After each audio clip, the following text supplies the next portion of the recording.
Rightio, Judd. Welcome to the pool maintenance video series.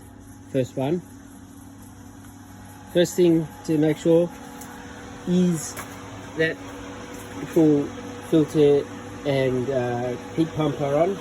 This one is for the solder, and this one is for the filter. The filter should be on filtration. Okay, the other thing to be wary of also is this one is on a timer.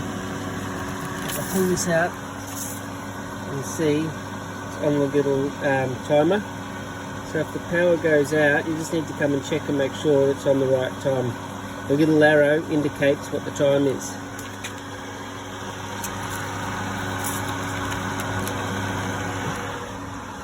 And this is set to automatic. I'll press it once, it goes to off, press it again, it just stays on permanently. For the most part it's going to be on automatic.